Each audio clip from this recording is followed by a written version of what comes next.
A ver, empezamos con técnicas. ¿Me pueden ver? Sí, vemos la Hola, pantalla ¿ven la abierta. diapo? Sí, doctor. Doctor, las diapos. Perfecto. Ahí dice doctor José Arrieta, su amigo. ¿Me ven, no? Sí. Sí, doctor. Perfecto. Entonces, start. Espero que hayan tenido un buen día de Corpus. Habrán rezado, habrán comido ricos y, ¿cómo se llama? Mandarinas y cosas dulces. Entonces están bien despejados. Estábamos viendo la vez pasada lo que era venoclisis, ¿cierto? Entonces ya vimos las técnicas de la punción periférica, venoclisis, administración de soluciones por goteo a través de una vena, o será, o sea, o fleboclisis, que es la otra manera de decirlo. Eh, debemos fijar el catéter en una forma adecuada.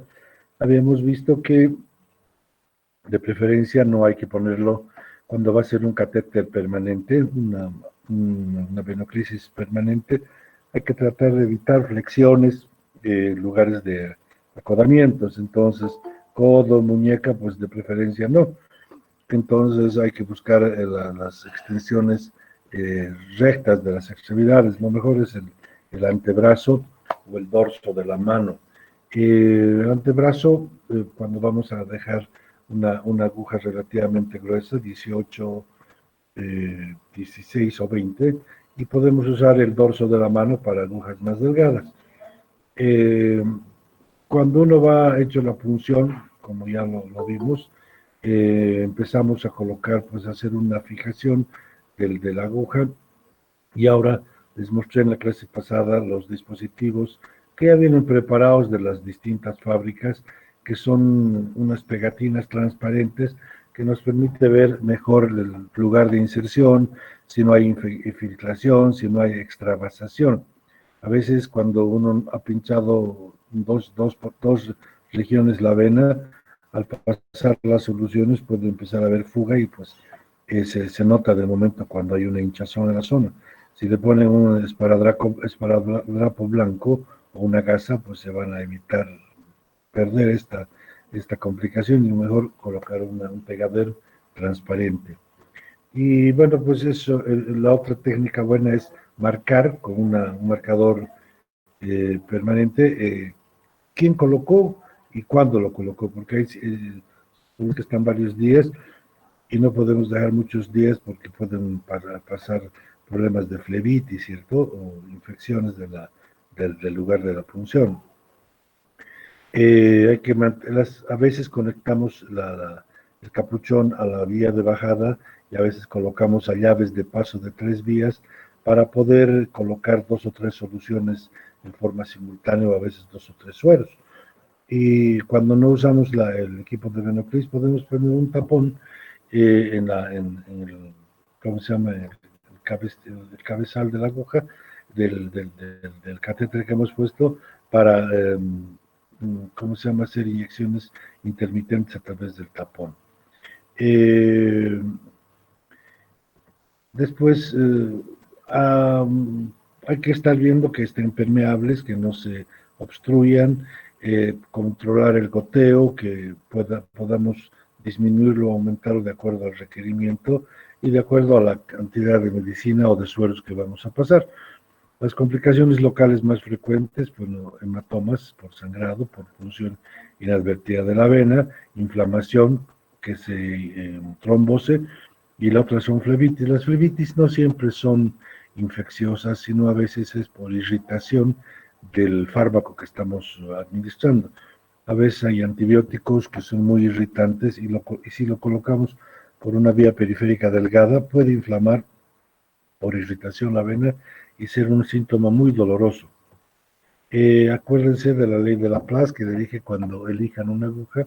La ley de Laplace dice que mientras el catéter sea más grueso y más corto, el flujo que pueden administrar por su lumen es mejor. Entonces, cuando yo quiero colocar una cantidad importante de suero o de sangre, tendré que elegir un catéter 14 o 16 y que sea de no más de 1,25 pulgadas. Si elijo un catéter más largo de 2 pulgadas, el flujo va a ser considerablemente disminuido. Acá tenemos un ejemplo de las agujas y qué cosas nos pueden permitir pasar.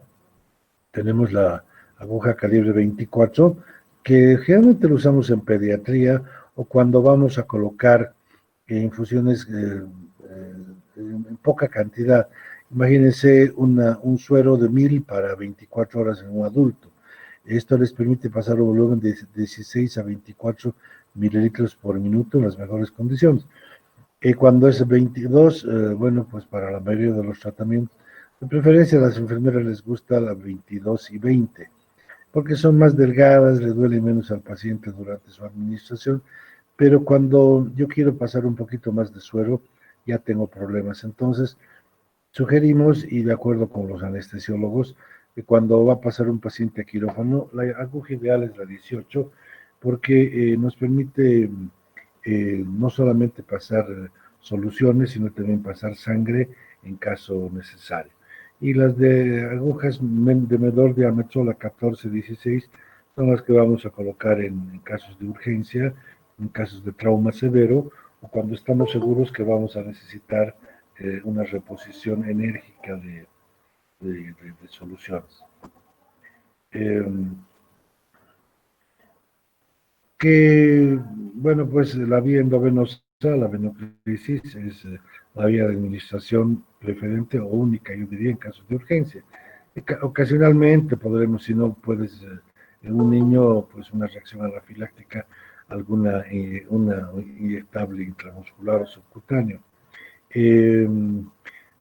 Cuando hacemos la administración de una cantidad importante de medicinas en un solo momento, o sea, por una sola aplicación, una sola inyección, esto se llama embolo, ¿cierto? Y si lo colocamos en forma lenta, se da una endovenosa lenta.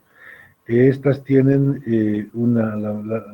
tienen una mayor incidencia de flebitis porque estás pasando una cantidad importante del suero o del antibiótico en una forma enérgica. Entonces, sí puede inflamarse con mayor facilidad.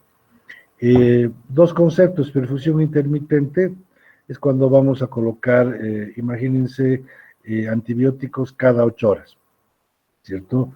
No estoy haciendo una administración en forma continua, a diferencia de, o sea, esa es la particularidad del intermitente. O le voy a poner su analgésico cada 8 horas, de acuerdo al requerimiento, o le podré poner un bloqueador de células H2 para las gastritis una vez o 2 veces al día. En cambio, la continua ya sería la fleboclisis, conocida como sí. O sea, ya estoy colocando en goteo en forma continua ¿cómo se llama? La solución. Y aquí pues voy a dosificar mi goteo de acuerdo a la cantidad de suero. Acuérdense que habíamos dicho que en un adulto la cantidad de suero requerida más o menos era entre 30 a 50 mililitros por kilo, peso y por hora, de acuerdo a las condiciones del paciente. Podrá variar en un poco más o en un poco menos. Cuando la vía periférica no la consigo, hay pacientes que a veces han sido recibido múltiples punciones, o son pacientes que definitivamente no tienen venas, por más maniobras que hagamos, por más ligaduras, por más calentamiento de la mano o de la extremidad, directamente no vamos a poder palpar y es muy difícil poder colocar un catéter. En ese caso, nos vamos a ir a punciones centrales. Por referencias anatómicas de venas gruesas, por ejemplo, la vena la subclavia, la vena yugular, son dos lugares que generalmente las elegimos para colocar venas centrales, y sobre todo cuando vamos a colocar medicamentos muy irritantes. Por ejemplo, la alimentación parenteral es un método muy hipertónico, tiene una solución de glucosa en una concentración muy alta, entonces si la coloco por vía periférica probablemente me va a hacer una flebitis.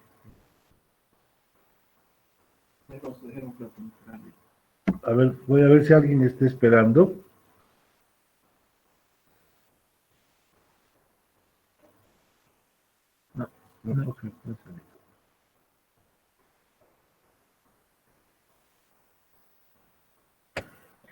Entonces, otra necesidad de los catéteres largos es cuando vamos a hacer una infusión larga de soluciones o de medicamentos, paciente que va a estar en quimioterapia, y como les decía, las soluciones parenterales, la alimentación parenteral, son soluciones con concentraciones de glucosa pues, hasta el 50%, o también fármacos que producen flebitis en forma temprana en la vía periférica, o hemoderivados, si el paciente necesita una transfusión urgente y no tiene una vía periférica.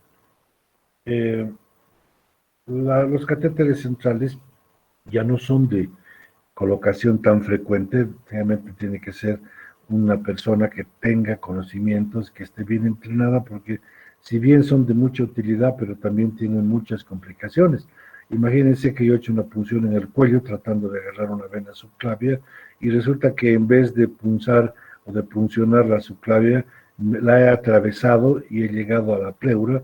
Entonces me ha pasado muchas veces que una vez que han empezado a pasar las soluciones, se le toma una placa de tórax al paciente y resulta que el paciente tiene un hidrotórax. Mucho de la solución que habíamos administrado se ha ido directamente a la cavidad pleural y eso le va a traer pues, problemas ventilatorios y hemodinámicos muy, muy tempranos y con mucha repercusión hemodinámica. Y también por el hecho de que estoy funcionando central, una arteria central, debo maximizar mis cuidados en los controles de la sepsis para evitar complicaciones de tipo infeccioso. Imagínense, estoy colocando un catéter a nivel de la yugular o a nivel de la subclavia o de la vena safena, de la safena interna. Entonces, si no tengo cuidado, pues voy a llevar bacterias directamente a vecindades de cavidades y puedo producirle una endocarditis de mucho riesgo, pues de difícil manejo. El catéter periférico nunca debe ser una vía de elección, a menos que uno esté muy familiarizado, sea muy seguro, ya tenga una experiencia bien demostrada y pues esté seguro que le va a ir mejor que con una vía periférica.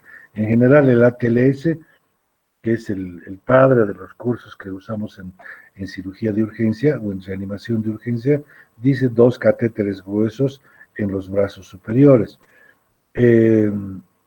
Luego, pues, la inserción de catéter central puede ser también por vía periférica, para eso podemos usar la vía basílica o cefálica. La diferencia es que acá el catéter será de una extensión suficiente para que, imagínense, toquen el pliegue del codo, sigan su antebrazo, sigan por el surco acromioclavicular, lleguen a debajo de la clavícula subclavia y de ahí diríjanse hacia la horquilla del esternón, unos 3 centímetros para abajo, que es el nivel donde está la aurícula derecha.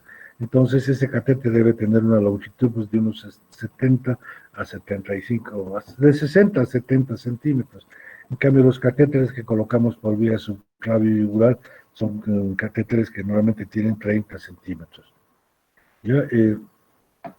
Es importante, si uno va a hacer una vía central, si en lo posible, tener una monitorización de la frecuencia cardíaca, porque a veces al llegar al catéter, si lo introducimos en forma un poco enérgica, podemos estimular algún centro endomiocárdico y producir una arritmia.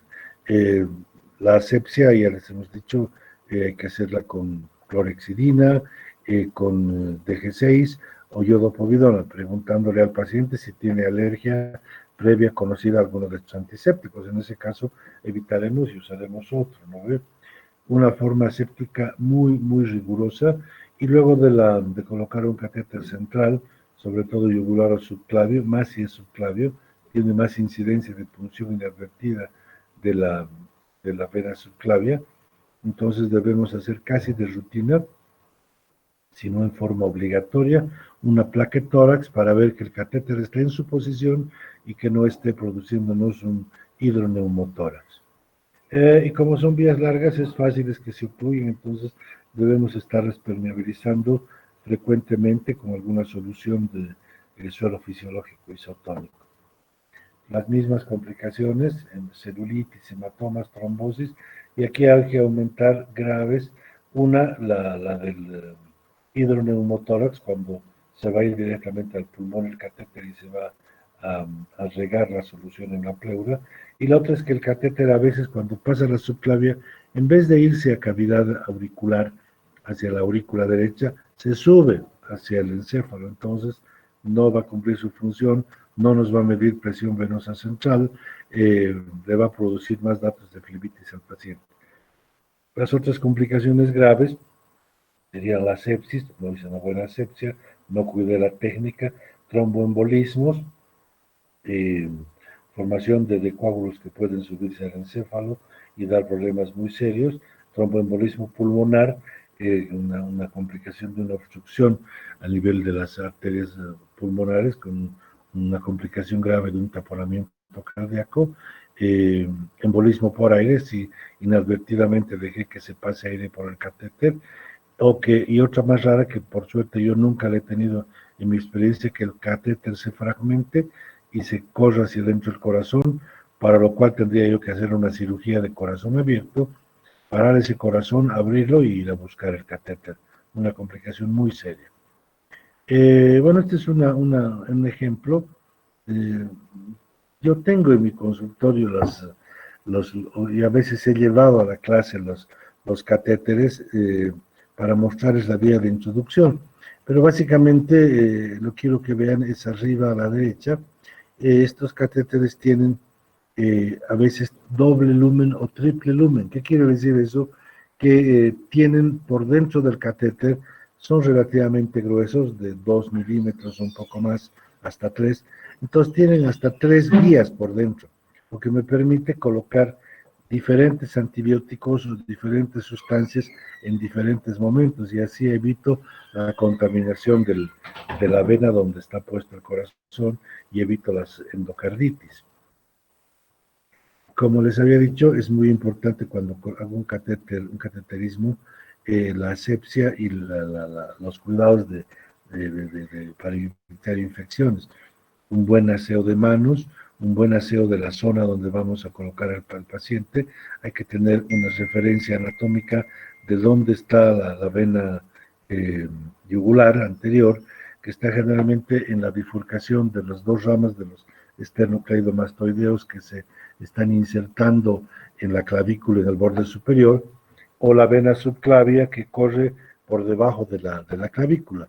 La técnica es, una vez que uno se ha vestido correctamente después de hacerse las manos, ponerse el mandil en forma estéril, y así como los guantes, con la técnica que pues ya seguramente lo vamos a ver en las prácticas de vestimenta, hacer la asepsia de la zona y cubrir todo el área que vamos a trabajar con campos lo suficientemente amplios para que no estemos contaminando. A veces el catéter se desenrosca, este catéter que están viendo aquí en la mesa, es un catéter que puede tener unos 30, 40 centímetros, se desenrosca y sale como un chicotillo y puede tocar alguna zona que no esté aséptica y que no lo hayamos visto, entonces nosotros vamos a continuar la punción y pues le vamos a producir una infección.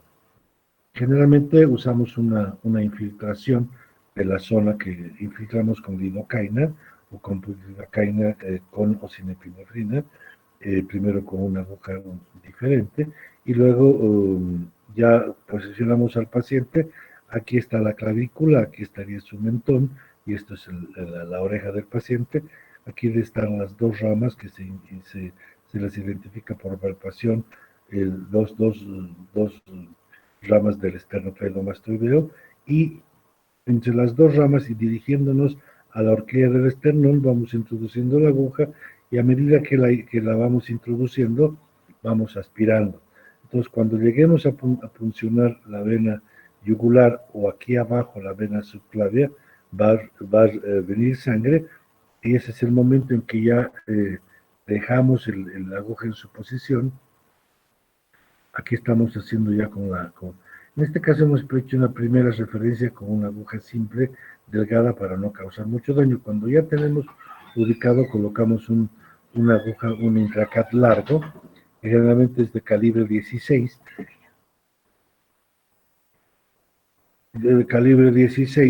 y que tiene una longitud como de unos 8 centímetros. Vamos dirigiendo la aguja y a medida que la introducimos, vamos aspirando y el momento en que esto se llene de sangre, ya quiere decir que hemos llegado a la vena, fijamos con el dedo la aguja, desembocamos acá, va a refluir un poquito de sangre. Aquí podemos aprovechar para tomar alguna muestra para biometría hemática, para algún laboratorio que nos surja. Y una vez que hemos ubicado la vena, usamos una guía, que es un material muy maleable, que la introducimos por esta vía, por este capuchón que sabemos que está en conexión directa con la vena, unos 25 centímetros, y una vez que hemos hecho la introducción, queda así la guía adentro, retiramos la aguja y a través de esto vamos a ir colocando son dilatadores, son como agujas de plástico un poco más gruesas hasta llegar al diámetro del catéter que vamos a dejar, que puede ser hasta de 3 milímetros. Ya tenemos asegurado el camino a la vena y vamos dilatando hasta que podamos dilatar de tal forma que dejemos puesto el catéter largo ya en la vía central. Y este es como estamos colocando. Estos son los dilatadores. Y fíjense, acá tengo la guía metálica. A través del extremo distal coloco el dilatador y luego aquí puedo hacer una incisión chiquitita con un bisturí de punta para que el dilatador pueda entrar y así llegar hasta el corazón con el grosor que quiero. Y a veces puedo colocar pues catéteres, como les había comentado antes, que tienen hasta 2 o 3 lúmenes en su interior. O sea, imagínense 3 vías, ya tiene que ser un diámetro poco más considerable. Hemos usado los dilatadores y finalmente voy a colocar el catéter hasta que esté en su posición, y esto ya tienen acá una preparación, o sea, viene con estas hojuelitas o como estas aletitas, y aquí le puedo poner un punto con material no reabsorbible de seda a la piel, y con eso evito que mi catéter se me vaya a salir inadvertidamente.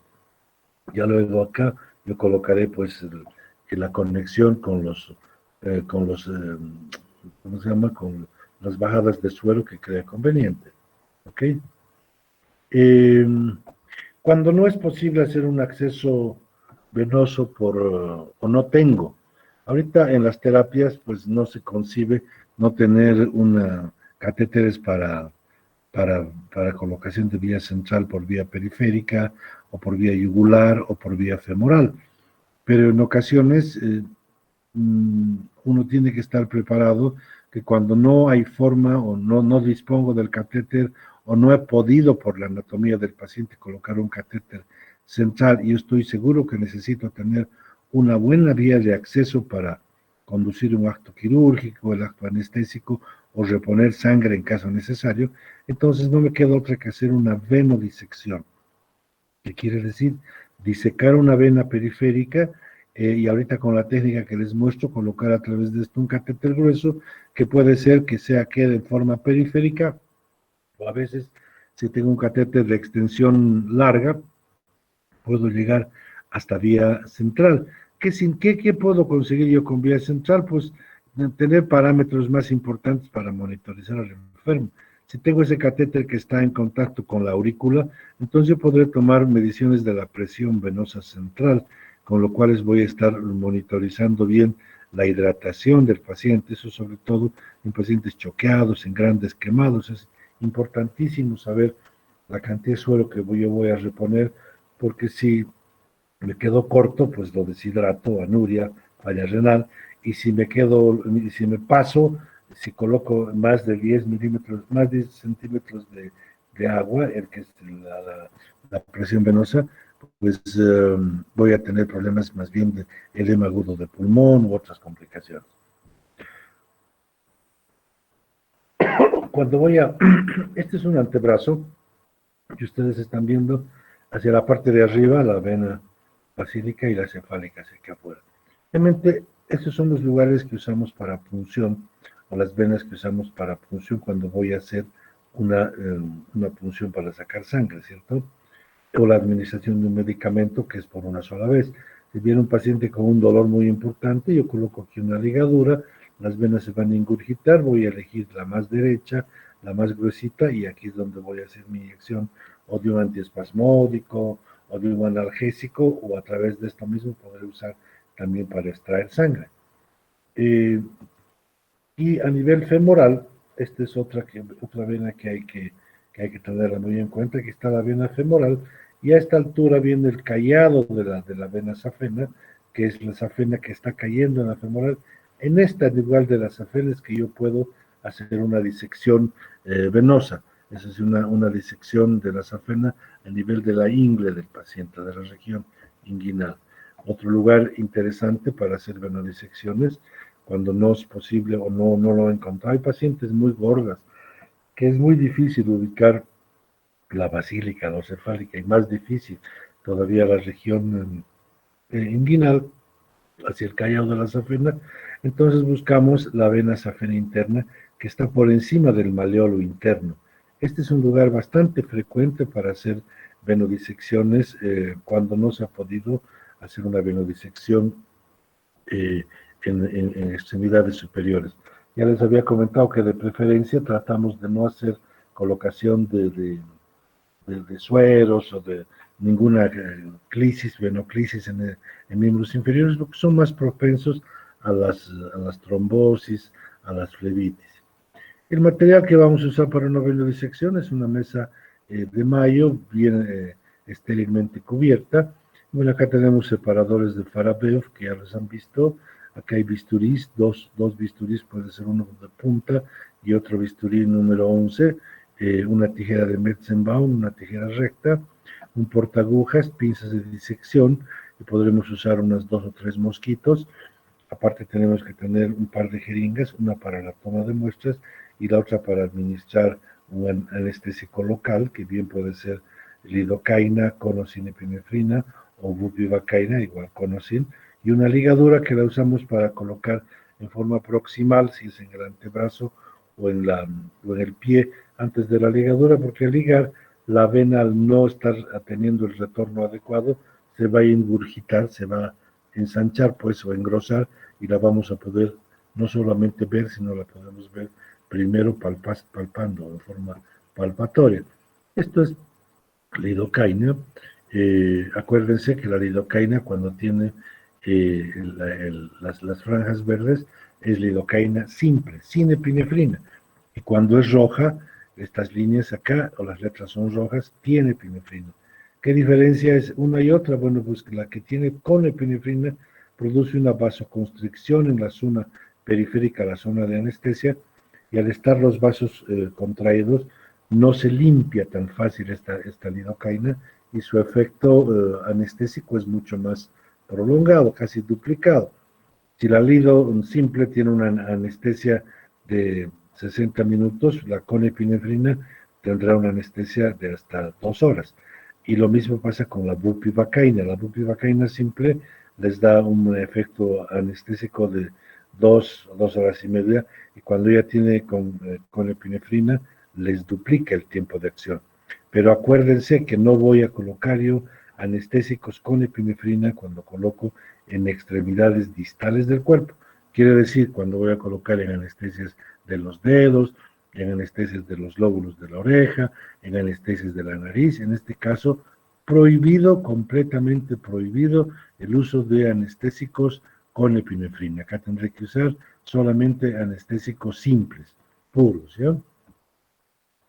Voy a preparar unos 2 hilitos, ahorita les explico para qué, y un mononylon para suturar. Entonces, esta es una práctica en un maniquí. Voy a colocar, aquí está la axila, aquí está la mano, voy a colocar una ligadura para poder ingurgitar las venas y poderlas ubicar en una forma más adecuada. Entonces, si yo no soy el que voy a hacer el procedimiento, lo ideal es que ya esté el paciente, el operador, con manos enguantadas, con guantes estériles, y se ha cargado la anestesia en forma aséptica quirúrgica también, directamente habiéndonos preparado la enfermera y hecho asepsia en la tapita del frasco, pasando una solución enérgicamente con alcohol, al 70% más, con clorexidina o con yodopovidona, hago la punción, aspiro la cantidad de anestésico necesario y una vez que he ubicado mi zona de donde está supuestamente la vena, a veces hasta la puedo palpar y ver, hago la inyección en periferia, tratando siempre de ir aspirando continuamente para no inyectar inadvertidamente este anestésico a la vena que nos puede producir algún tipo de arritmia. Una vez que yo he hecho una incisión, esta es una foto de un maniquí, separo la herida con separadores de Farabeo, que ya los han conocido, con el doctor Herrera, y la vena va a estar ingurgitada. Entonces, esta es la porción distal de la mano, y aquí está la porción proximal. Coloco una ligadura con esa seda que me había preparado, que les mostré, aquí en la parte distal, le hago una ligadura ocluyendo completamente, y luego voy a hacer una incisión en pico de flauta, aquí en esta forma, para poderla abrir la vena y colocar un catéter, que a veces me ha tocado a mí poder colocar inclusive catéteres de bajada de suero, o sonda nasogástrica de un diámetro hasta del 12, largas que me han servido para llegar hasta la vía central, hasta que las proximidades de la aurícula, entonces me sirven para administrar medicamentos en forma enérgica, grandes volúmenes, me sirven para medir la presión venosa central, y si no hay una sonda nasogástrica, pues hay catéteres especialmente creados eh, para, para procedimientos endovenosos o endovasculares. Hago la incisión en B, y a través de esto, bueno, me da la foto, coloco mi catéter tratando de llegar lo más alto que puedo. Una vez que habíamos visto el anterior, está ligado hacia abajo, coloco el catéter y aquí he puesto yo otra lazada de hilo que está, en este momento está sin anudarse. Y cuando yo ya he puesto el catéter, anudo el hilo proximal para que no el contenido de la vena no refluya y no me vaya manchando esto. Y luego pues saco el catéter por la piel, puedo hacer unos 2 o 3 puntos con mononylon o con material que no produzca mucha alergia, y el punto del medio le hago una especie de una corbatita a 1/2 centímetro y le hago un doble rozón o doble nudo alrededor del catéter que he puesto para que no se me jale. En ocasiones hay pacientes que en el momento del traslado o porque están muy irritables se pueden pretender jalar y se puede salir esto fácilmente. Todo mi trabajo de hacer esta venodisección pues se pierde, entonces hay que fijarlo. Después de hacer asepsia, podemos colocar una pomada con antibióticos, y ahora usamos mucho los apósitos transparentes, ¿no? Lo que llamamos Tegaderm, porque así yo voy a estar viendo cómo va la herida, si no me hace un hematoma, si no hay ninguna complicación infecciosa, y siempre acuérdense que en el borde, con marcador indeleble, van a poner doctor José Arrieta, 11 de junio de tal año, a tal hora, para que yo sepa en qué momento se colocará el catéter, porque a veces pasan los turnos y no sabe quién le puso ni cuándo le puso. ¿Okay? Por estos catéteres, y también adelantándonos un poquitito, bueno, vamos a también, dentro de esta materia, a saber que pues por estas vías periféricas podemos transfundir componentes sanguíneos. Sangre total es la sangre que se ha sacado de otro paciente, que en la actualidad tiene muchas objeciones de administrarse en forma completa, porque pueden tener algunos componentes que no sean compatibles con el enfermo y que causen problemas, pero yo soy un defensor de la transfusión de sangre total cuando tengo un paciente con un trauma severo. Ya se está aceptando en muchas escuelas la transfusión de sangre completa, pero hubo un momento, una corriente que la dividía la sangre en suero, en plasma, en glóbulos rojos, en elementos formes de la sangre, o sea, en varios componentes, que aumenta mucho el costo, pues, y tiene sus indicaciones, lógicamente, pero Cuando yo tengo un paciente que está sangrando porque tiene una herida grande en un vaso periférico o en un vaso central, pues la mejor forma es ponerle sangre completa, que ya esté bien tipificada, bien estudiada, que sepa que no va a transmitirme enfermedades infectocontagiosas, las enfermedades de transmisión sexual, las hepatitis, los VIH. Y ahora también, pues, hay que estar seguros que la sangre que voy a transfundir o la que pido para una cirugía de urgencia también está testeada para COVID, ¿cierto? Porque de nada sería que, o sea, menudo favor le haría yo al paciente si le estoy transfundiendo sangre para corregir su anemia, pero le estoy pasando sangre que no ha sido testeada para COVID. Entonces, los laboratorios tienen que hacer el control de asegurarme que esa sangre no me va a causar ninguna complicación en el enfermo. Si yo no quiero pasarle otra enfermedad, y menos ahora en tiempo de COVID, complicarlo con una infección tan grave que puede ser, ¿no? Podemos usar sangre total, concentrados de Mathieu, son glóbulos rojos, puede ser, los laboratorios, los bancos de sangre separan el plasma y separan las plaquetas. Hay casos en que solamente necesito transfundir plaquetas. Si es un paciente que tiene una alteración de su tiempo de protrombina o que tiene sus plaquetas muy bajas o estaba anticoagulado, yo quiero revertir esta anticoagulación, podré revertir plaquetas, podré pasar solamente plasma fresco congelado, si quiero pasarle factores de coagulación rápidas o crioprecipitados. ¿Qué tipo de transfusiones se está indicando? Bueno, pues de acuerdo al componente y de acuerdo a la indicación. Sangre total, les digo que es excepcional. Muy pocas escuelas o hospitales ahorita están aceptando su transfusión. Yo, de verdad, si tengo un paciente con una herida grande que me ha hecho me ha llegado al hospital perdiendo pues un 15-20% de su volemia, prefiero corregirla con 1 o 2 bolsas de sangre total, pero muy difícil conseguir. Realmente tenemos que estar usando concentrados de glóbulos rojos, tenemos que estar usando plasma, paquetes globulares. ¿Ya? Concentrados de eritrocitos, cuando hay pérdidas agudas de sangre, algún prequirúrgico que estaba anémico, un paciente que tiene un cuadro de hipoxia.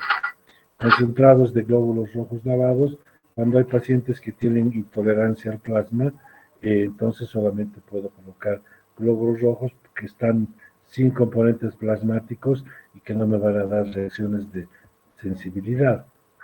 Concentrados de plaquetas, bueno, pues en pacientes con leucemias, pacientes con aplasias medulares que no producen plaquetas, pacientes que están lesionados a nivel hematológico por efectos de la quimioterapia, en los pacientes hemofílicos, y los crioprecipitados, bueno, pues también en pacientes hemofílicos van a ser muy útiles. La albúmina, bueno, en pacientes que están desnutridos, que tienen niveles de albúmina muy baja y que eso me está produciendo pues edemas, alteraciones hemodinámicas, tengo que corregirla hasta llegar a niveles adecuados, ¿cierto? Inmunoglobulinas, que también las puedo conseguir de componentes plasmáticos. Ahora acuérdense que se están usando todavía discutible, pero hay algunos que todavía le tienen fe al plasma hiperinmune de los pacientes COVID, post-COVID, para pacientes que están con la fase crítica del COVID, ¿cierto? Entonces se está solicitando donadores. Acá tienen una muestra de glóbulos rojos lavados y es la forma en la que vienen los componentes. Hay que fijarse en la fecha de extracción, la fecha de vencimiento, el laboratorio que sea responsable, que nosotros sabemos que me lo ha estudiado para VIH, para Chagas, para hepatitis y ahora para COVID, ¿no? Ok, eso sería un poco relativo a la parte de venoclisis o tratamientos endovenosos. Acuérdense, por venoclisis, por punción central, por venodisección. Y de eso tenemos varias alternativas, que las van a ir viendo de acuerdo pues, a cómo vayan avanzando en la carrera, y ya cuando lleguen a cursos superiores o al internado, ya se van a poder familiarizar más. Yo lo que recomiendo ahora es que traten de hacerse amistad de algún banco, de algún laboratorio, ir en la mañana un par de días y empezar a ver cómo se hace la punción para obtención de muestras, que eso les va a servir muchísimo de aquí en adelante. Ok, entonces, luego, otra de las técnicas clínicas que usamos, de los procedimientos clínico-quirúrgicos, es la colocación de la sonda nasogástrica. En las épocas todavía cuando hacíamos las prácticas presenciales, pues había algunos grupos que me he enterado que se colocan unos a otros, se hace una extracción de sangre, se coloca un intramuscular, y pues algunos se practica también entre los alumnos la colocación de sonda nasogástrica. Muy útil porque uno tiene que aprender a colocarse, pero también, lógicamente, previamente haber sabido conocer los riesgos de una colocación de una nasogástrica.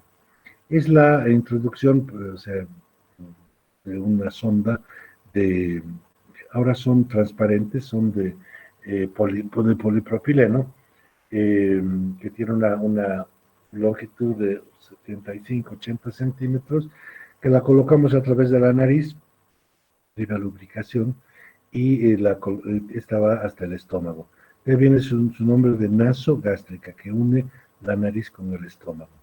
Normalmente, bueno, pues se la usa con fines terapéuticos, vaciar el estómago, descomprimir un sangrado, o saber si pues, el paciente realmente sangraba, o para alimentación. Hay gente que no tiene el reflejo deglutorio, pacientes que están en coma o con alguna encefalopatía, que no los puedo alimentar yo por vía oral espontánea, porque se me van a asfixiar, se va a pasar la comida si había él y voy a tener una broncoaspiración. En ese caso le puedo colocar en una forma de alimentación por un tiempo, una sonda nasogástrica, y pasarle por ahí alimentos. ¿Ya? Lo importante, como en todo procedimiento, actualidad, junio del 2020, es siempre hacer un consentimiento informado. Casi todos los hospitales tienen consentimientos para todos los procedimientos, y como ahora no sabemos cuándo vamos a enfrentar a un abogado, es mejor decirle, pues en el consentimiento dice, se le va a hacer la instalación de una sonda nasogástrica con tal motivo, para alimentarlo, para vaciar el estómago, y que puede tener estas complicaciones que vamos a ver, y el paciente firma indicando que sí se le explicó. Entonces la sonda nasogástrica se da por la narina, que viene hasta el estómago. Hay la bucogástrica, que en ocasiones la usamos cuando va a estar un poco tiempo solamente y cuando el paciente está anestesiado, porque imagínense, tener una sonda por la boca es demasiado molesto, prácticamente una persona sana no la puede tolerar, sería la bucogástrica, y a veces la sonda podemos llegar hasta nasoduodenal, o a veces la podemos pasar hasta una sonda mucho más larga, pasar hasta el yeyuno. Estas son sondas especiales de un material más maleable, ya no es polipropileno, se llama silástica el material. Es un tubo un poco más, menos transparente, pero mucho más maleable, menos duro, menos irritante para el enfermo, y lo colocamos por la nariz y lo pasamos hasta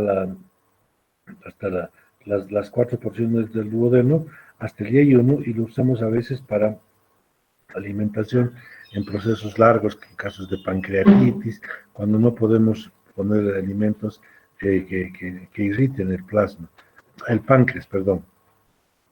Cuando ha permanecido mucho tiempo en la nasogástrica, irrita, lesiona, puede causar sangrados, úlceras por apoyarse. En ese caso podemos colocar una sonda de gastrostomía, que es motivo de otra charla, pero aquí está.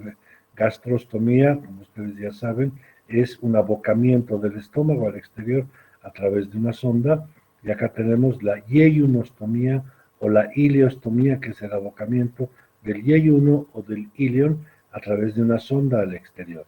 Esta gastrostomía se puede hacer por un procedimiento quirúrgico o se puede hacer por un procedimiento endoscópico y abdominal.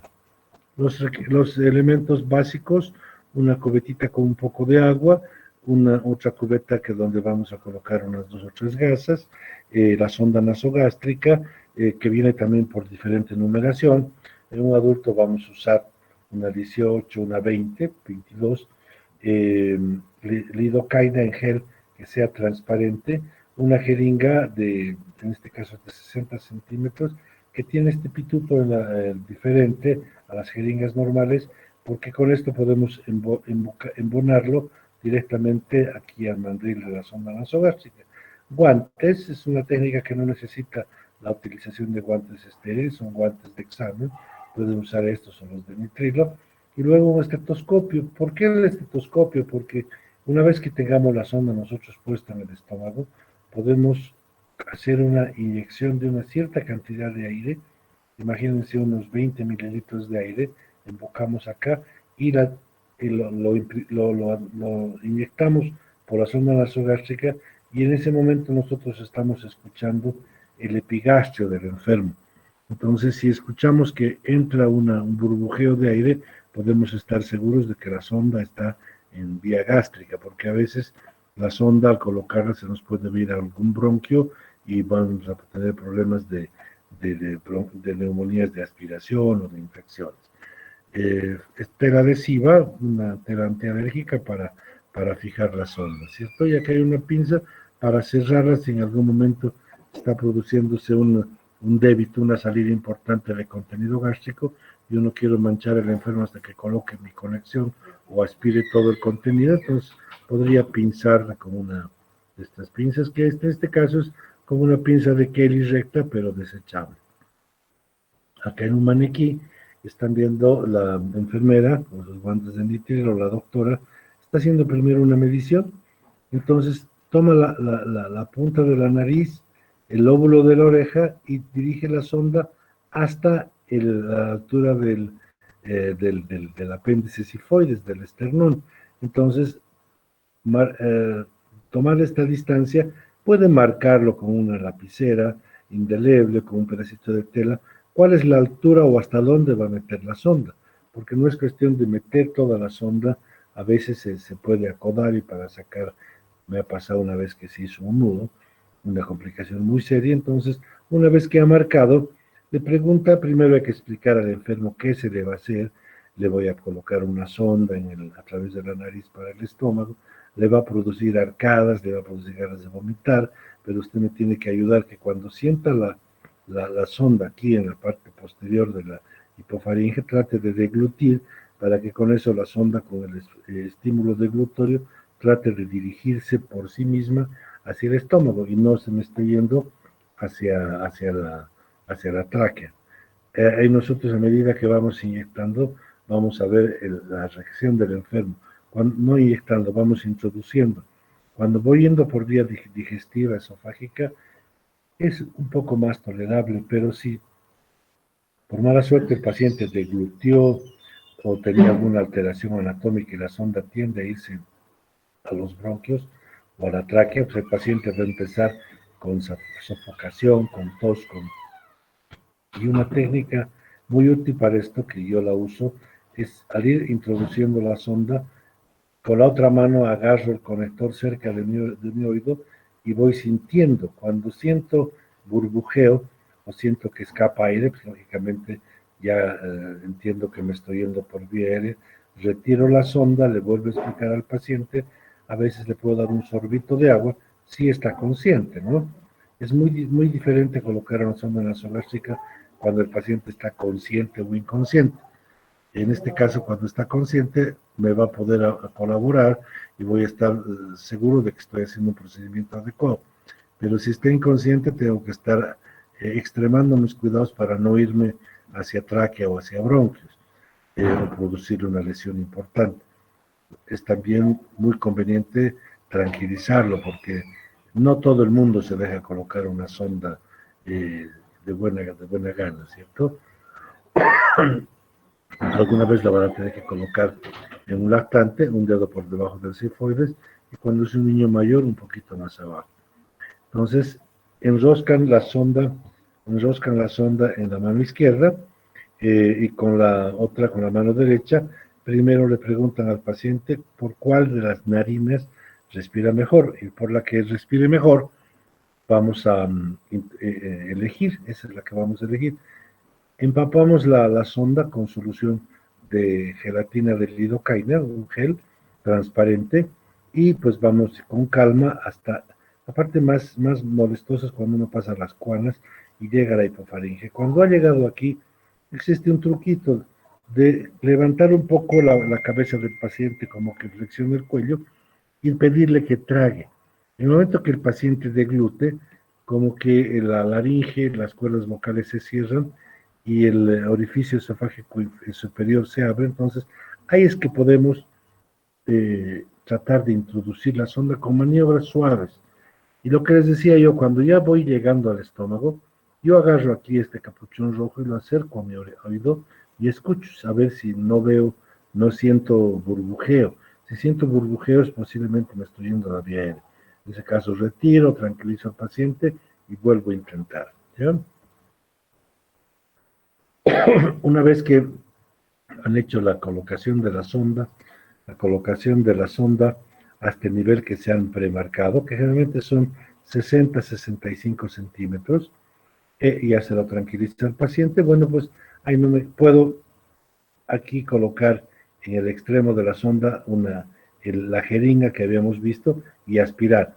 Si veo que el contenido es gástrico, pues me quedo tranquilo y ya la dejo en posición.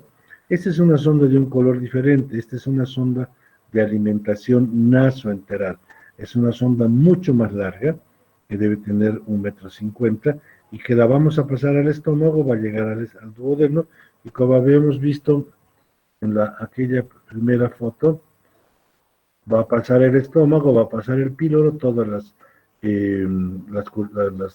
4 porciones del duodeno, y va a llegar al intestino. Estas sondas nasoenterales tienen en la punta una parte metálica. ¿Cuál es el objeto? Que una vez que yo creo que está colocada en esa posición, puedo tomar una placa de esta porción del cuerpo, una placa simple, y ver si la sonda está en posición. Otra forma de colocarlo es a través de una endoscopía. Nos ayudamos con el endoscopista y él va viendo que aquello progresa, y eso sí es una forma más adecuada y evita complicaciones, pero no siempre tenemos un endoscopio a la mano, ¿no? Pensé que la sonda, les dije, de alimentación, es de Silastic, es un material más suave, la pena es que no es tan transparente como el polietileno, pero es mucho más tolerable porque estas sondas van a permanecer más tiempo. Un paciente con pancreatitis la puede tener pues entre 2, 3, 4 semanas. Lógicamente, cuando ya ha pasado más de unos 15 días, tendré que cambiar a la otra narina, porque si está mucho tiempo acá, van a empezar a haber úlceras por decúbito, por presión, y puede presentar sangrado. Para sacarla, la introducción es muy problemática. Lavarse las manos, tener un equipo de guantes, quitar la fijación de la nariz, y hay que empezar a retirarla con una maniobra continua, y acordarse que no se puede a veces haber adherido aquí y no jalarla en una forma brusca. Yo me acuerdo que cuando era interno me pidieron que le saque la sonda a un paciente que estaba inconsciente y no salía, y dije, pues, si salió, si entró, debió salir, no había leído ni escuchado la complicación. Bueno, y cuando saqué la sonda salió con sangre, resulta que se había hecho un nudo aquí. La única vez que me ha pasado en la vida, desde entonces que siempre aviso a la gente que tiene que fijarse que se puede haber anudado la sonda, entonces sacarla con mucha calma. Bueno, complicaciones, bueno, pues que no se vaya al esófago, al estómago, sino que se nos vaya a la vía aérea. Entonces, como están viendo, no es un material estéril, podemos producir no solamente un trauma, sino podemos producir una neumonía. Y si en ese momento el paciente puede tener una especie de regurgitación o vómito, a veces a tener la sonda entre las cuerdas vocales, parte del contenido gástrico bucal se puede entrarnos a la vía aérea y tenemos una complicación grave que es la broncoaspiración. Podemos tener lesiones traumáticas en las fosas nasales, en la faringe o el esófago. Y en ocasiones hay pacientes que son portadores de varices, lo cual es casi una contraindicación para colocar una sonda. Entonces, si uno tiene antecedentes de un paciente cirrótico o con varices, ni se les ocurra colocar una sonda, porque imagínense, acá tiene lleno de varices y la sonda que es rígida, puede lesionar esto y producir un sangrado, una rotura de vasos que puede ser a veces imposible de cohibir. ¿Ya? Pasada la colocación de sondas nasogástricas, nos queda ver las sondas vesicales, que son las sondas que vamos a usar para drenar la vejiga. Las ondas vesicales pueden venir de Silastic, que es un material semitransparente, ¿cómo se llama? Más maleable, y las más comunes son estas de caucho, que las conoce como sondas de Foley. Ya las ondas de Foley tienen una extensión de unos 40 centímetros. Hay sondas de 2 vías y de 3 vías. ¿Qué significa esto? La primera vía es la que va a llegar hasta la punta de la sonda para vaciar la vejiga. Y la segunda vía es una que viene paralela a la sonda. Creo que está mejor esto. Paralela a la sonda y desemboca en este globito. Entonces nosotros por este artificio de aquí podemos inyectar aire o agua. Entonces este globito se infla y una vez que ya está la sonda en la vejiga, la jalamos y con este globo se autofija para que no se salga. La sonda de 3 vías, a diferencia de la Foley normal, tiene la vía para la eliminación de la orina, una segunda vía para instilar soluciones. A veces imagínense, es un paciente que se ha operado de próstata y que está sangrando, se puede coagular. En las primeras horas yo voy inyectando suero fisiológico continuo, esto va produciendo un lavado de la vejiga, va evitando que se formen coágulos. Por esta sonda yo recojo al exterior y por la tercera vía inflo el globito para que se fije la sonda. ¿Ok? Las puntas pueden variar, depende del tipo de sonda. Hay algunas que son, la normal es esta, que tienen un poquito doblada la punta, que nos permite una mejor colocación o pasaje del meato o del cuello vesical. Estas son sondas un poco similares a la sonda Foley, pero la diferencia es que no tienen el globo. Estas sondas tienen un capuchón que nos sirve para utilizar también para drenajes vesicales, pero la colocación es un poco diferente. Entonces, normalmente las sondas ahora son de uso único y estéril. Antiguamente se lavaban, se reesterilizaban en muchos pacientes, pero ahora ya no se concibe utilizar en más de un paciente y bueno, para el siguiente habrá que conseguir a otra. Y tienen que entrar hasta la vejiga a través de la uretra. Bueno, pues y eso es lo que también se llama cateterismo vesical, ¿sí? Hasta llegar a la vejiga.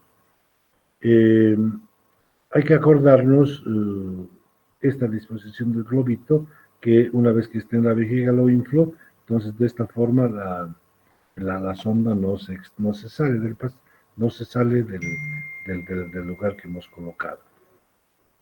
Acuérdense que en el varón la uretra puede ser entre 15 y 17 centímetros, y en la mujer lógicamente es más corta, 5 centímetros. Es muy importante, jóvenes, que se acuerden una cosa. A veces hay problemas prostáticos, o sea, de estrechez a nivel del cuello vesical. Entonces uno va introduciendo la sonda. Aquí hay un reborde un poquito más grueso que la parte de la punta. Entonces, esto a veces pasa con facilidad, pero ya esta parte no pasa. Si la sonda cuando estén colocando en el varón, tienen que colocarla hasta el cuello. Hasta esta bifurcación tiene que entrar la sonda para estar seguros de que esté en la vejiga. Si la sonda la han metido solamente hasta acá y no progresa, por favor no inflen el balón, porque este balón debe estar en el lecho prostático, en el cuello vesical, y me van a desgarrar el cuello vesical. Entonces siempre tiene que estar cuando coloquen hasta el cuello de la sonda. En la mujer no hay tanto problema porque en 5 a 7 centímetros la mujer no tiene problemas de prostatismo, ustedes van a llegar al lugar que deseen, ¿no? ¿Para qué sirve? Aliviar las molestias producidas por la obstrucción o la retención urinaria. Estos lo van a conocer cuando hagan urología como RAO, retención aguda de orina. Eso generalmente en pacientes mayores que tienen un problema prostático y no pueden vaciar o sea, se les cierra el cuello urinario y hay que tratar de aliviarlos a través de un cateterismo. Facilita el vaciamiento de la vejiga en pacientes con compromiso motor, pacientes que tienen lesiones medulares en la columna, entonces no tienen ¿cómo se llama? El reflejo de abrir el meato y de cerrar el meato vesical, entonces no pueden contener mantener su función de eliminación de la orina, es lo que se llama vejiga neurogénica. Como alivio en todo paciente por cirugía urológica, ginecológica, o una cirugía grande donde yo tengo que hacer un monitoreo continuo de los flujos urinarios. Paciente en estado crítico, estado inconsciente. Hay que evaluar la cantidad de orina residual, y evitar el contacto de la orina con heridas perineales para no infecciones. ¿Qué necesitamos?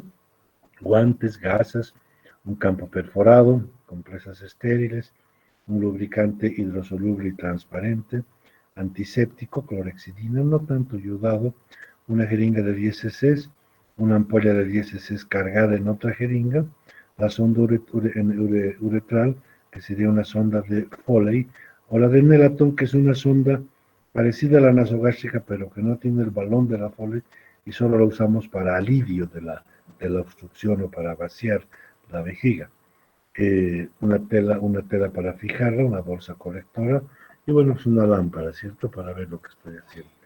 Hay tipos de sondas de Silastic, sondas de 3 vías, hay sondas que pueden ser un poco más gruesas. Esta será una sonda gruesa de 3 vías para sacar soluciones y para instilar soluciones. El cateterismo podrá ser intermitente cuando lo coloco solamente para aliviar evacuar la vejiga, y el permanente cuando lo dejo por horas o por días, a veces en forma definitiva. Es importantísimo la asepsia. Ahorita nosotros en mi hospital tenemos un protocolo muy estricto para no tener infecciones vesicales secundarias a la colocación de la sonda. El protocolo dice: primero la enfermera hace la asepsia del pene. Segundo, el médico que va a colocar se viste como con ropa quirúrgica, se pone doble par de guantes. Con el primer par de guantes hace la asepsia de la zona genital. Luego, entre los dedos índice y el dedo medio, uno levanta el pene. Es muy aconsejable, me saco el primer guante, entonces me quedo solamente con el guante estéril ya que he hecho las 2 limpiezas. Al cargar en una jeringa la lidocaína, que es para lubricar y que permita el pasaje de la sonda hasta la vejiga, la podemos pintar en la sonda, pero lo mejor es cargar en una jeringa de 5 o de 10 ml, unos 4 mililitros, introducir la punta de la jeringa y inyectar la lidocaína. Con esto estamos lubricando perfectamente toda la uretra. Entonces, una vez que tenemos de esta forma lubricada la uretra, sujetamos con 2 dedos, o como en esta foto, entre el índice y el pulgar, el pene, lo levantamos para arriba y con la sonda enroscada en nuestra mano derecha, vamos realizando la introducción, y a medida que introducimos, levantamos un poco el pene para que la sonda vaya entrando. Y acuérdense, en el varón siempre hasta el cuello. No se queden tranquilos si la sonda la han puesto hasta acá, porque casi con seguridad la están inflando aquí a nivel de la uretra prostática.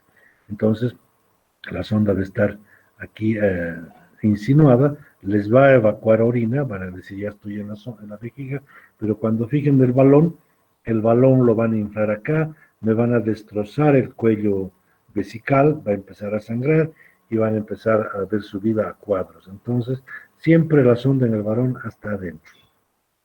En la mujer es mucho más fácil, sí hay que ser también cuidadoso con la asepsia, primero la enfermera, luego nosotros ya vestidos con el segundo guante, hacemos una asepsia, colocamos a la paciente en posición ginecológica y sabemos que en la mujer la uretra es más corta, 5 o 6 centímetros, nos sacamos el primer guante y cuando ya hemos hecho la asepsia, hemos colocado los campos suficientes para proteger todo, con la mano izquierda separamos los labios mayores, vamos a ubicar el meato uretral de la mujer, y aquí es donde vamos a colocar la sonda, ¿cierto? Una vez que hemos entrado 5 o 7 centímetros, instilamos el balón con agua destilada. El balón de la sonda dice cuántos mililitros puede tener, de 5 hasta 30. Con 10 es suficiente para que se infle y ya la podamos jalar y no se salga, ¿no? Y luego colocamos un esparadrapo al muslo y colocamos un sistema colector para drenar. Infección es una de las complicaciones que puede haber, lesión de la uretra por el calibre, a veces hay uretras que tienen estenosis uretrales que pues, nos puede causar un poco de dificultad y a veces imposibilidad y hay que saber parar a tiempo y decir hasta aquí llego yo, que venga el urólogo, que él tiene más recursos, él verá si hace alguna radiografía previa, hace una cistoscopía o si él tiene habilidad para... Y hay otras ondas más especiales para hacer cateterismos cuando hay obstrucciones a nivel de la uretra, sinequias a nivel de la uretra peniana o uretra prostática, ¿no ve? Y para evitar sobre todo realizar una falsa vía. Falsa vía quiere decir que cuando uno está metiendo la sonda, por meterla en una forma muy brusca, o si es una sonda muy rígida, puedo pues yo romper aquí estructuras internas e irme hacia otro lugar y producir todo un sangrado o una complicación muy seria. Entonces, eso es lo que debemos evitar. Ok, y luego tenemos que hablar, eso es un cuanto a cateterismo. Otra de las técnicas, el enema, es una cosa muy simple, es la administración de soluciones a nivel de la ampolla rectal a través de un irrigador, una sonda, una cánula rectal. Tiene objetivos de ¿cómo se llama? Limpiar el colon, limpiar el recto, desobstruir si hay constipación, prepararlo para procedimientos quirúrgicos, preparar para hacer colonoscopías. Si voy a hacer una colonoscopía, el colon, imagínense, debe estar completamente libre de material fecal, porque pues voy a meter una cámara y si hay restos de heces, no voy a tener, entonces tiene que estar completo. Hay otras técnicas para limpiar el colon, pero siempre nos ayudamos de un enema evacuante para acabar de limpiarlo.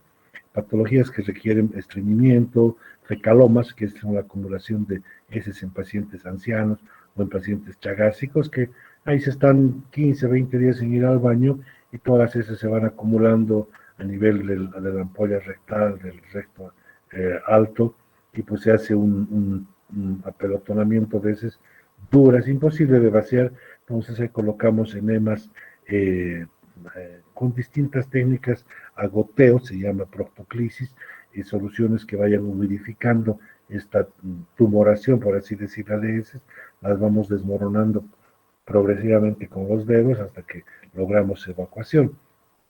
Y una limpieza de un paciente que tiene un cáncer para realizar una resección parcial de algún tipo de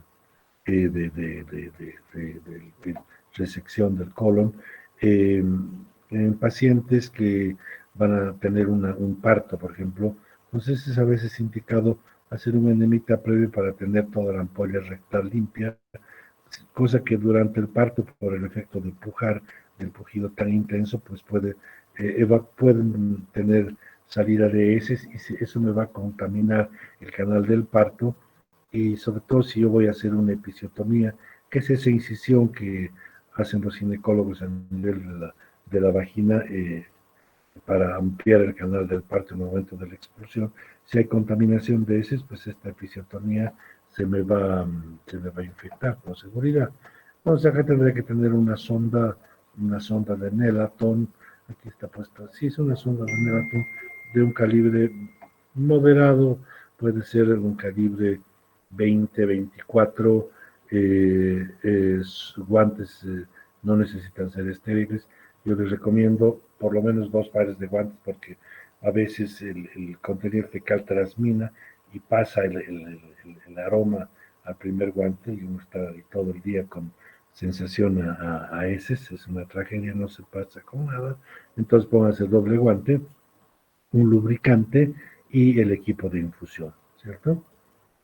Hay enemas de limpieza, enemas de lavado, enemas de agua solamente, enemas con aceite en pacientes que están con estreñimiento, y uno lo que quiere es lubricar el canal rectal para que las heces progresen. Bueno, pues son como evacuantes. Son los enemas de soluciones, y también hay otros enemas que vienen con, ¿cómo se llama? Son enemas de bifosfato, son soluciones que estimulan por su contenido químico en la parte del ano distal, entonces aumenta el peristaltismo y eso favorece para que el paciente pueda evacuar el contenido de su ampolla rectal si está retenido. Eh,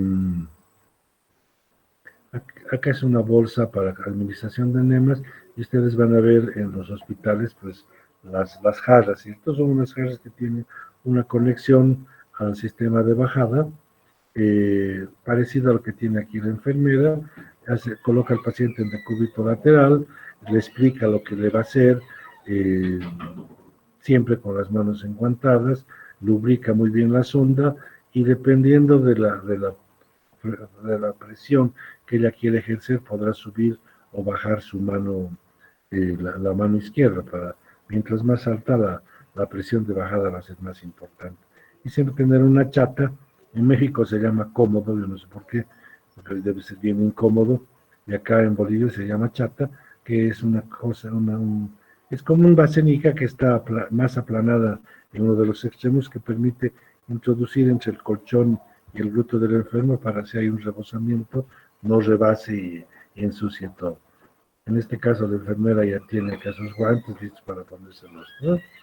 Bueno, esta es la técnica de enemas. Mucho cuidado con la lubricación, mucho cuidado con la presión en que coloquen ustedes la sonda, porque ha pasado casos de que por no haber lubricado bien, y en ocasiones no lo hacen con sonda, sino hay unos instrumentos, unos bitoques, son como unas cánulas, como una lapicera Bic, que facilita teóricamente la introducción, pero si lo hacen de forma muy brusca, se han reportado perforaciones de la ampolla rectal o sangrados graves.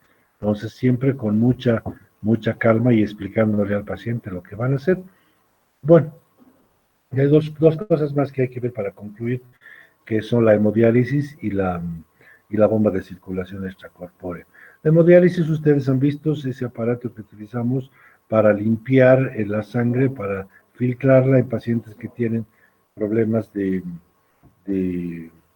insuficiencias renales, pericarditis urémicas, en cuadros de insuficiencia renal con hiperpotasiemias mayores a 6, acidosis metabólicas, sobrecargas de volumen importantísimas, edemas pulmonares, cuando sabemos que el riñón no está funcionando bien, pues a veces tenemos que ayudarnos con esta máquina que nos filtra el contenido sanguíneo de las soluciones que queremos retirar, pasa por un dializador, es una máquina, es un aparato que saca los componentes de la sangre que queremos disminuir, llamen creatinina, llamen sales, sobre todo el potasio, y luego a través de filtros los vuelve a inyectar a la sangre, es la misma sangre del enfermo. Entonces, es una máquina que sirve como un riñón artificial, ese es su nombre, riñón artificial, ¿cierto? Que tiene complicaciones, o sea, no es una cosa simple. La primera es la infección, desórdenes electrolíticos, a veces puede haber, como dice acá, infecciones, hemorragias, a veces durante la diálisis no ha controlado bien la enfermedad y en vez me ha tocado en niños que puede producir cuadros anémicos importantes, porque mucho de la sangre no la están devolviendo al paciente, sino la secuestra la máquina. Entonces el paciente entró con hemoglobina de 11 y sale con hemoglobina de 5, 6, si no controlan bien. Entonces tienen que estarse fijando. Es una cuestión que cada día se está haciendo más corriente. Ustedes van a ver que hay muchísimas unidades de diálisis, porque se ve que los métodos de diagnóstico, los insuficientes renales, cada vez son más precisos. Entonces hay cada vez también así más pacientes que son susceptibles a tener que necesitar diálisis, eh, diálisis, hemodiálisis, ¿cierto? A través de la sangre. Hay otro sistema de diálisis que es la diálisis peritoneal. Nosotros sabemos que el peritoneo tiene una capacidad de intercambio de soluciones muy importante y es una superficie muy amplia que tenemos en nuestro abdomen. El peritoneo es esa membrana que está cubriendo todos los intestinos, todos los órganos intraabdominales. Entonces, podemos colocar un catéter al abdomen donde vamos a colocar soluciones especiales que se van a estar unos 30 minutos, una hora o hasta 2 horas, van a producir intercambio de pared, absorbiendo solutos que están alterando la función hemodinámica del enfermo, electrolitos, creatinina alta, sobre todo el potasio, y después que han dejado un par de horas, tiene otra vía de salida que lo conectan a un colector. Esta es una diálisis a través del peritoneo, pero que dura mucho más tiempo su procedimiento. Cada lavado tiene que estar unos 30 minutos, 40 minutos en peritoneo, y para cumplir un ciclo hay que hacer unos 12 lavados. Entonces, imagínense, el paciente tiene que estar en su cama o, como en este caso, en un sillón, ahí fijo por unas 8, 10, 12 horas. Muy molestoso. Por esto que tiene su utilidad, pero generalmente se lo utiliza hasta que el paciente pueda tener una fístula arteriovenosa y pueda ir a un sistema de diálisis, de hemodiálisis. ¿Ok? Y el último tema, ya deben estar cansados, es hablar de la circulación extracorpórea. ¿Para qué sirve? Bueno, pues en ocasiones debemos nosotros parar el corazón para hacer muchos procedimientos de corrección a nivel del corazón. Entonces hay una máquina que sirve para recoger, cuando paramos el corazón, cuando se produce una plegia, yo tengo que hacer un procedimiento de corrección de válvulas, anomalías congénitas, qué sé yo, hay obstrucciones de las arterias coronarias, debo hacer bypasses, no puedo trabajar con el corazón latiendo, porque es imposible poder hacer una sutura con un músculo enérgico que se esté moviendo. Entonces, conectamos esto a nivel de las cavas, un sistema venoso que va a la máquina. Esta máquina limpia, ¿cómo se llama? Oxigena la sangre que estamos retirando, y luego una vez que está filtrada, temperada, a través de otro tubo, lo reinyecta en la aorta. Y con eso, mientras nosotros tenemos clampeado la aorta aquí y clampeado los vasos, sobre todo, sí, a nivel ¿cómo se llama?, del callado de la aorta, va supliendo la función del corazón y va permitiendo que la sangre oxigenada a través de la aurícula, del ventrículo izquierdo, vaya pues a los órganos, al sistema nervioso central, y vaya hacia los órganos abdominales y periféricos. Una vez que ha terminado el procedimiento quirúrgico, se suprime la plegia, la parálisis del músculo miocárdico, y poco a poco el corazón va agarrando nuevamente su función de latir. Hay soluciones que se llaman soluciones de plegia para paralizar el corazón, que tienen un tiempo de acción de unos 40 minutos, 35 a 40 minutos.